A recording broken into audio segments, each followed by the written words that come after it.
بسم اللہ الرحمن الرحیم قال اللہ تعالی فی القرآن المجید یا ایہا الذین آمنوا کتب علیکم الصیام کما کتب علی الذین من قبلکم لعلکم تتقون۔ آج کے اس پروگرام میں 15 فوائد جو رمضان المبارک سے ایک مسلمان کو اور ایک اسلامی معاشرے کو حاصل ہوتے ہیں وہ ہم ڈسکس کریں گے، اور ہم اللہ کا شکر ادا کرتے ہیں کہ اس نے ہمیں اپنی زندگی میں یہ ماہ مبارک دیکھنا نصیب فرمایا۔ سب سے پہلے رسول اللہ صلی اللہ علیہ وآلہ وسلم نے ارشاد فرمایا، بلکہ تلقین فرمائی کہ اپنی نمازوں کا کچھ حصہ اپنے گھروں میں ادا کیا کرو۔ اس سے مراد نفلی عبادت ہے، یعنی گھروں میں نفلی نماز کا اہتمام کیا جائے۔ اسی حدیث میں آگے چل کے دوسری بات رسول اللہ صلی اللہ علیہ وآلہ وسلم نے یہ ارشاد فرمائی کہ اپنے گھروں کو قبرستان نہ بناؤ۔ کیا معنی؟ کہ قبرستان وہ جگہ ہے کہ جس میں قرآن مجید کی تلاوت نہیں کی جاتی۔ اپنے گھروں میں کثرت سے قرآن مجید کی تلاوت کرو اور گھروں میں نفلی نماز کا اہتمام کرو۔ اچھا، ان دو کاموں کے کرنے سے تمہیں جو فائدہ حاصل ہوگا وہ کیا ہے، وہ تو ہم بعد میں ڈسکس کرتے ہیں۔ پہلے ذرا یہ دیکھیے کہ یہ دونوں کام، گھر میں نفلی عبادت کی کثرت اور گھروں میں کثرت تلاوت قرآن، یہ رمضان المبارک کے اندر عام دنوں کی نسبت کس قدر کثرت کے ساتھ ان دونوں کاموں کا اہتمام کیا جاتا ہے۔ بہت سے حفاظ اکرام ایسے ہیں جو اپنے گھروں میں قرآن سناتے ہیں، جس کی وجہ سے گھروں میں قرآن مجید کی تلاوت اور قرآن مجید کا سنا جانا، اس کا اہتمام کثرت سے ہونے لگ جاتا ہے۔ اور اسی کے ساتھ ساتھ نفلی عبادت یعنی صلاۃ التراویح، یہ بھی گھروں کے اندر ادا کی جانے لگتی ہے۔ اس کی وجہ سے بھی رمضان المبارک میں کثرت سے آپ کو روحانیت اور آپ کو ایک قلبی اطمینان اور قلبی سکون محسوس ہوتا ہے، کیونکہ فضا میں یہ روحانی، یہ تربیت، یہ قرآن کی تلاوت، یہ نوافل کا اہتمام، یہ گویا کہ پوری فضا کو روحانیت سے معطر کر دیتا ہے۔ اب آئیے اس روحانیت کو، اس روحانی فضا کو ہم اپنی آنکھ سے تو نہیں دیکھ سکتے، مگر ایک مخلوق ایسی ہے جو اس فضا کو اور اس روشنی کو اور اس نور کو دیکھتی ہے۔ اسی حدیث کے آخر میں رسول اللہ صلی اللہ علیہ وآلہ وسلم نے پھر ارشاد فرمایا کہ یہ گھر جن میں ان چیزوں کا اہتمام ہوتا ہے، جب آسمان سے فرشتے زمین کی طرف دیکھتے ہیں تو ان کو یہ گھر ایسے چمکتے ہوئے نظر آتے ہیں جیسے زمین والوں کو آسمان کے ستارے چمکتے ہوئے نظر آتے ہیں۔ یعنی جس طرح زمین سے ہم جب آسمان کی طرف دیکھتے ہیں تو ستارے کتنے روشن ہوتے ہیں اور کتنے خوبصورت لگ رہے ہوتے ہیں، ایسے ہی زمین کے یہ گھر جن میں قرآن پڑھا جا رہا ہے، جن میں نوافل پڑھے جا رہے ہیں، یہ فرشتوں کو ان چمکتے ہوئے ستاروں کی طرح نظر آ رہے ہوتے ہیں۔ تو رمضان المبارک کا پہلا فائدہ کیا ہے کہ آپ کو ایک روحانیت اور ایک روحانی سکون اور پوری فضا کے اندر ایک معطر روحانی فضا جو ہے وہ آپ کو رمضان المبارک کے اندر میسر آ جاتی ہے۔ نمبر 2، اسلام کا نظام اجتماعیت فروغ پاتا ہے۔ رسول اللہ صلی اللہ علیہ وآلہ وسلم نے اس امت کے لیے سحری کے کھانے میں برکت رکھی ہے، اور افطار کے وقت روزے دار کی دعا کی قبولیت رسول اللہ صلی اللہ علیہ وآلہ وسلم کے فرمان سے ہمیں پتہ چلتی ہے۔ اب آپ دیکھیے کہ وہ اجتماعی نظام، وہ مل بیٹھنا، وہ باہمی پیار و محبت کے ساتھ ایک دوسرے کے ساتھ مل کر بیٹھ کر کھانا کھانا، اس کا کتنا کثرت سے اہتمام رمضان المبارک کے اندر نظر آتا ہے۔ گھروں میں مل کر بیٹھ کر سحریاں کی جا رہی ہیں، گھروں میں مل بیٹھ کر افطاریاں کی جا رہی ہیں۔ جو لوگ اپنے دفاتر میں اپنی دکانوں پر افطاری کرتے ہیں وہ وہاں پر دکاندار مل کر بیٹھ کر ایک دسترخوان پر کھانا کھا رہے ہیں۔ یہی کافی نہیں، اجتماعی افطاریاں جو کروائی جاتی ہیں وہاں آپ دیکھیں سڑکوں کے اوپر کیسے مسلمان جو ہیں وہ مل بیٹھ کر ایک دوسرے کے ساتھ ایک دسترخوان پر بیٹھ کر کھانا کھا رہے ہیں۔ اور اس ایک دسترخوان پر بیٹھ کر کھانا کھانے کی اہمیت جانتے ہیں کیا ہے؟ اللہ کے نبی صلی اللہ علیہ وآلہ وسلم کے پاس ایک شخص آیا اور آ کر کہنے لگا، اللہ کے نبی صلی اللہ علیہ وآلہ وسلم، میں کھاتا تو بہت ہوں لیکن پتہ نہیں کیا بات ہے، پیٹ بھرنے کا نام ہی نہیں لیتا، یعنی کہ یہ طمع کھانے کی اور کھانے کی جو ایک حرص ہے یہ ختم ہی نہیں ہوتی۔ اللہ کے نبی صلی اللہ علیہ وآلہ وسلم نے اس کو تلقین فرمائی، اور وہ تلقین کیا تھی؟ فرمایا کہ جب تم کھانا کھاؤ تو کوشش کرو کہ سارے گھر والے مل بیٹھ کر کھانا کھائیں۔ کیوں؟ کیونکہ مل کر بیٹھ کر کھانا کھانے سے کھانے میں برکت پیدا ہو جاتی ہے، کھانے میں اللہ رب العزت برکت پیدا فرما دیتے ہیں، اور یہ برکت وہ چیز ہے کہ تھوڑا سا کھانا بھی انسان کے لیے کافی ہو جاتا ہے، انسان کے اندر سے لالچ ختم ہو جاتی ہے، انسان کے اندر سے طمع ختم ہو جاتی ہے، انسان کے اندر سے حرص ختم ہو جاتی ہے۔ یہ رمضان المبارک کی برکت ہے کہ ہمارے دسترخوان سجتے ہیں اور ان کی وجہ سے ہمیں برکتیں سمیٹنے کا موقع میسر آتا ہے۔ نمبر 3، رمضان المبارک کی انہی ساعتوں میں چونکہ رسول اللہ صلی اللہ علیہ وآلہ وسلم کا بھی عمل یہی تھا کہ آپ تیز آندھی کے چلنے کی طرح سخاوت کیا کرتے تھے، چنانچہ مسلمان بھی اس ماہ مبارک یعنی رمضان المبارک کے اندر کثرت سے اپنی زکوٰۃ اور صدقات کا اہتمام کرتے ہیں۔ اس مال خرچ کرنے کی وجہ سے انسانیت کا درد محسوس ہوتا ہے، انسانیت کے ساتھ ہمیں ہمدردی پیدا ہوتی ہے، انسان کے اندر سے بخل ختم ہوتا ہے، اور وہ نفسا نفسی جو اس وقت مادہ پرستی کی وجہ سے ہمارے رگ و جاں میں سرایت کر چکی ہے،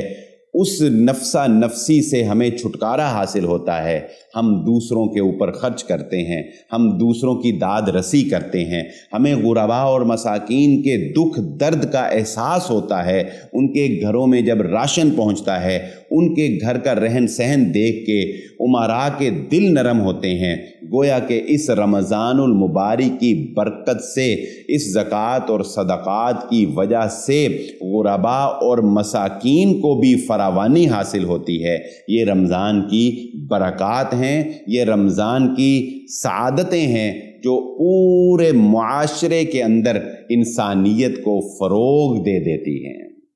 یہی کافی نہیں، نمبر 4، رمضان المبارک کا چوتھا فائدہ جو ہمیں نظر آتا ہے کہ اسی مہینے کے اندر بہت سے لوگ اپنے زکوٰۃ اور صدقات اور رضائے الہی کے حصول کے لیے اپنا مال دین کی اشاعت کے لیے خرچ کرتے ہیں،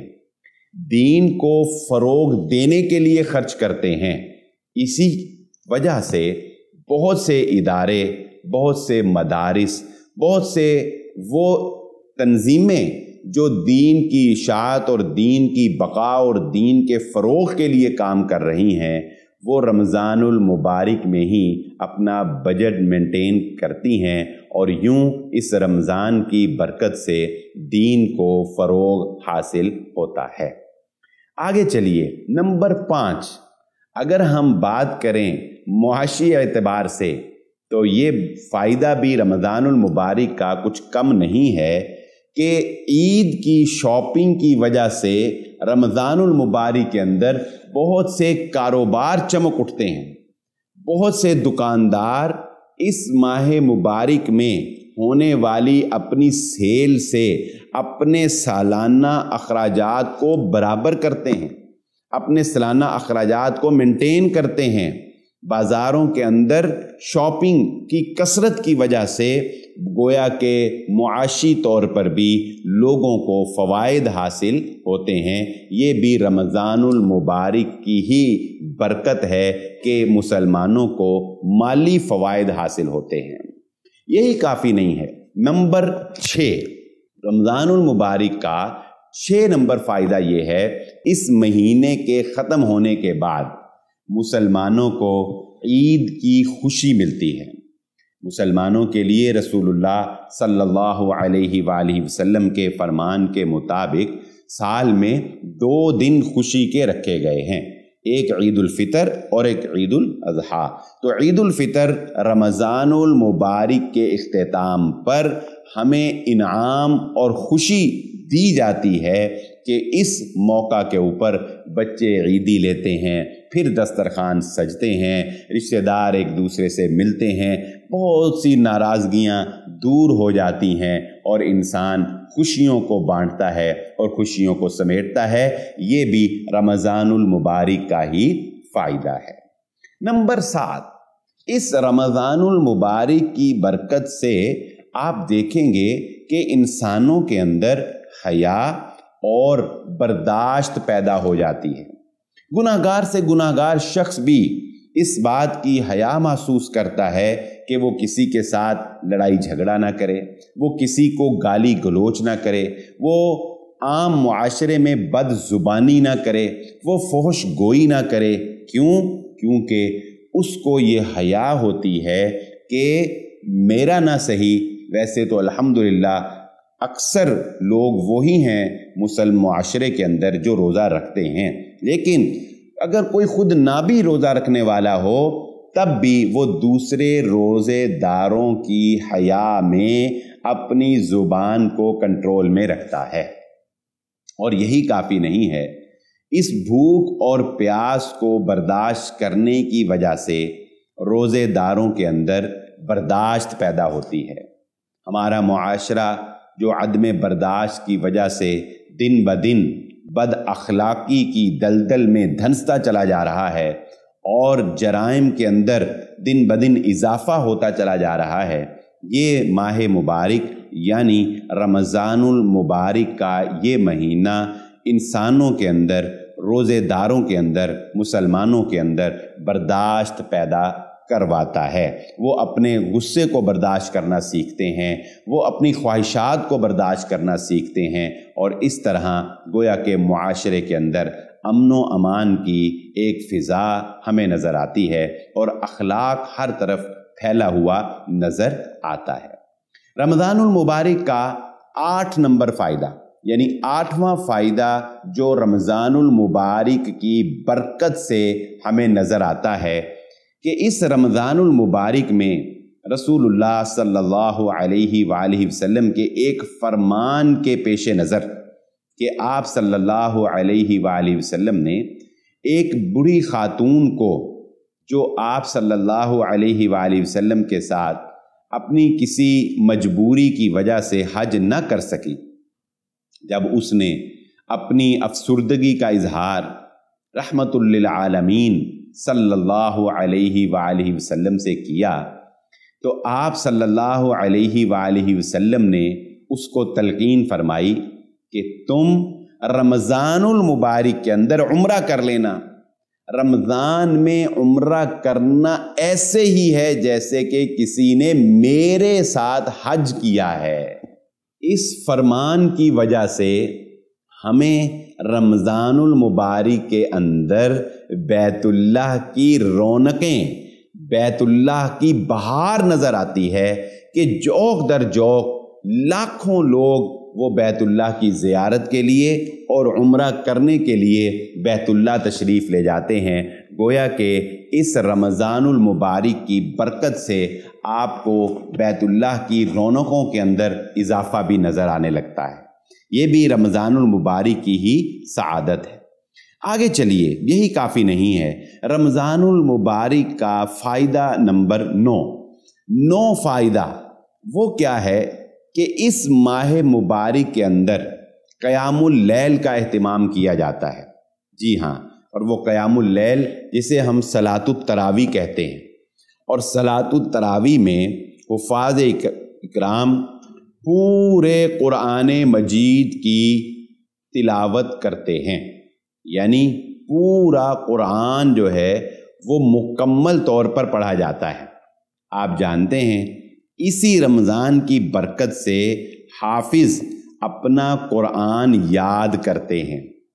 کیونکہ یہ ایک انسانی فطرت ہے، یہ ایک انسانی جبلت ہے کہ اگر اس کے پیش نظر کوئی ٹارگٹ نہ ہو تو انسان سست ہو جاتا ہے، انسان کام چھوڑ دیتا ہے۔ تو گویا اس رمضان کا یہ ٹارگٹ جب حفاظ اکرام کے پیش نظر ہوتا ہے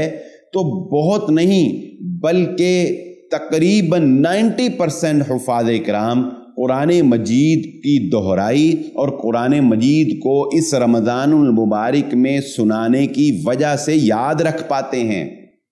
اور یہی وہ باکمال اور باسعادت لوگ ہیں کہ جن کی وجہ سے اللہ رب العزت نے قرآن مجید کو فروغ دیا، اور اللہ رب العزت نے ان کے ذریعہ سے قرآن مجید کی حفاظت کا انتظام کیا، اور پوری دنیا کے اندر انہی حفاظ کی بدولت قرآن مجید کثرت سے پڑھا جاتا ہے اور قرآن مجید کثرت سے سنا جاتا ہے۔ آئیے اب دیکھتے ہیں کہ اس رمضان المبارک کا 10واں فائدہ کیا ہے۔ جی ہاں ناظرین اکرام، رمضان المبارک کا 10واں فائدہ یہ ہے کہ اس میں روزے رکھنے والوں کے سابقہ تمام گناہوں کو اللہ رب العزت معاف فرما دیتا ہے، جیسا کہ رسول اللہ صلی اللہ علیہ وآلہ وسلم نے ارشاد فرمایا، من صام رمضان ایمانا واحتسابا غفر له ما تقدم من ذنبہ، کہ جس شخص نے اہتمام کے ساتھ اور خلوص نیت کے ساتھ بغیر کسی دکھلاوے کے، اور میں اس بات کو مانتا ہوں کہ رمضان المبارک میں مسلمان جو روزہ رکھتے ہیں تو اکثریت ان لوگوں کی ہے، بلکہ میں یوں کہوں کہ 99% سے بھی زیادہ لوگ وہی ہیں جو روزہ خلوص نیت سے اور رضائے الہی کے لیے رکھتے ہیں۔ تو الحمدللہ اس ماہ مبارک میں روزہ رکھنے کی برکت سے اللہ رب العزت روزے داروں کے سابقہ تمام گناہوں کو معاف فرما دیتا ہے۔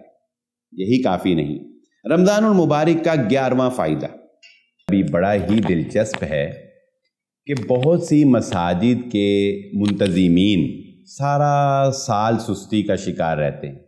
کوئی پنکھا خراب ہے تو خراب ہے، کوئی سوئچ خراب ہے تو خراب ہے، اسی طرح کہیں کوئی رینوویشن ہونے والی ہے تو وہ اسی طرح پینڈنگ پڑی ہے۔ لیکن الحمدللہ یہ رمضان المبارک کی برکت ہے کہ رمضان کی آمد سے پہلے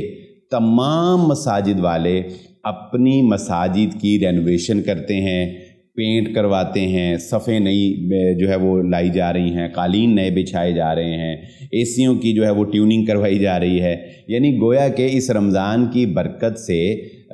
رمضان المبارک کے اندر نمازیوں کو سہولیات فراہم کرنے کے لیے مساجد کو بھی سنوارا جاتا ہے، مساجد کو بھی صاف کیا جاتا ہے۔ رمضان المبارک کا ہی 12 نمبر فائدہ جو ہمیں نظر آتا ہے کہ رمضان المبارک کی اس بابرکت ساعتوں میں روزہ رکھنے والوں کے لیے اللہ رب العزت نے قیامت والے دن یہ انعام رکھا ہے کہ جب قیامت کا دن ہوگا اور انسان اپنے ہی پسینے میں ڈوبے جا رہے ہوں گے، تب گویا کہ ایک دروازہ کھولا جائے گا، یہ دروازہ جنت کا دروازہ ہوگا، اور اعلان کیا جائے گا کہ اس دروازے کا نام باب الریان رکھا گیا ہے۔ جی ہاں ناظرین اکرام، یہ باب الریان جو ہے یہ کن کے لیے کھولا جائے گا؟ یہ روزے داروں کے لیے کھولا جائے گا، اور اعلان کیا جائے گا کہ روزہ رکھنے والے اور روزے کا اہتمام کرنے والے باب الریان سے جنت کے اندر داخل ہو جائیں۔ روزے داروں کو رمضان المبارک کی برکت سے جو روزہ رکھتے ہیں باب الریان سے جنت کے اندر داخلہ عطا کیا جائے گا۔ رمضان المبارک کا ایک بہت ہی زبردست فائدہ جو میں نے سب سے پہلے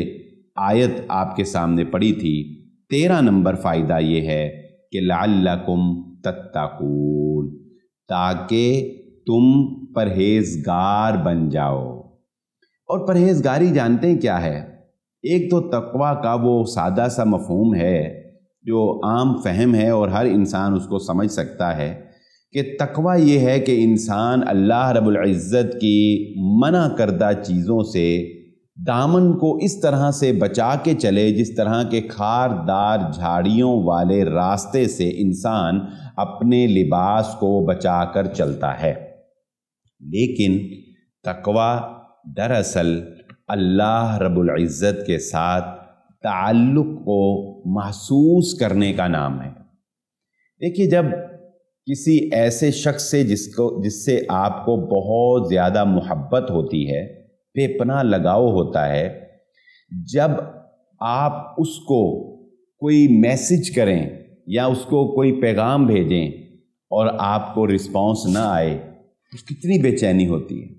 آپ کی خواہش اس کے بارے میں ہمیشہ یہ رہتی ہے کہ کہیں وہ آپ سے ناراض نہ ہو جائے۔ آپ ہمیشہ یہی سوچتے ہیں کہ کس طرح سے اس کو خوش کیا جائے،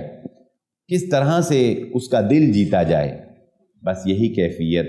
اس وقت انسان کی پیدا ہو جاتی ہے جب وہ اللہ رب العزت کے لیے تقویٰ اختیار کرتا ہے، وہ اللہ رب العزت کو کے رضا میں راضی ہونے لگ جاتا ہے۔ انسان ہر اس کام سے بچتا ہے کہ کہیں اس کا رب اس سے ناراض نہ ہو جائے، اور وہ ہر اس کام کو کرنے کے لیے کوشاں رہتا ہے کہ جس سے وہ اپنے رب کو راضی کر سکے۔ جی ہاں، اور روزہ اپنے اندر یہ صلاحیت رکھتا ہے، رمضان المبارک کی یہ بابرکت ساعتیں اپنے اندر یہ صلاحیت رکھتی ہیں کہ جب تم اس رمضان کو گزارو گے روزوں کے ساتھ، قیام کے ساتھ، سیام کے ساتھ، تو لعلکم تتقون، یہ رمضان تمہیں متقی بنا دے گا، تمہیں پرہیزگار بنا دے گا۔ رمضان المبارک کا فائدہ نمبر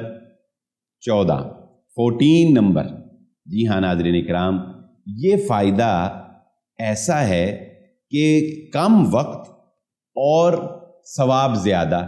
اجرت زیادہ، محنت کم اور معاوضہ زیادہ۔ وہ کیسے؟ ہم سے پہلی امتوں کی عمریں 1000 سال، 900 سال، کتنی لمبی عمریں جو ہیں وہ اللہ رب العزت نے ان کو عطا کیں، اور ہماری عمر 60 سال، 70 سال، اور بہت کسی نے کوئی عمر پائی تو 100 سال۔ اب ان کے نیکوکار جو تھے، اگر کسی کی 1000 سال عمر تھی تو 1000 سال نیکیاں، اور ادھر صرف 100 سال نیکیاں۔ تو اللہ رب العزت نے محمد الرسول اللہ صلی اللہ علیہ وآلہ وسلم کا امتی ہونے کی حیثیت سے یہ احسان عظیم بھی ہم پر کر دیا، اور رمضان المبارک کے ساعتوں میں ہی ہمیں ایک رات ایسی دے دی، خیر من الف شہر، جو 1000 مہینے سے بہتر ہے۔ جی ہاں، لیلۃ القدر، قدر کی یہ رات جسے 1000 مہینوں سے بہتر قرار دے دیا گیا، رمضان المبارک کے آخری عشرے کی طاق راتوں میں سے ایک رات ہے۔ گویا جو مسلمان اس ایک رات میں عبادت کر لیتا ہے، وہ سابقہ امتوں میں ہزاروں سال کی عمر پانے والے شخص سے بھی زیادہ ثواب کما لیتا ہے، زیادہ اس کے نامہ اعمال میں عبادت جو ہے وہ لکھ دی جاتی ہے۔ تو گویا رمضان المبارک کا ایک فائدہ 14 نمبر یہ ہے کہ لیلۃ القدر کی رات اس ماہ مبارک میں ہمیں عطا کر دی گئی ہے۔ اور فائدہ نمبر 15، آخری فائدہ رمضان المبارک کا یہ ہے کہ بہت سے گناہگار اس ماہ مبارک کے اندر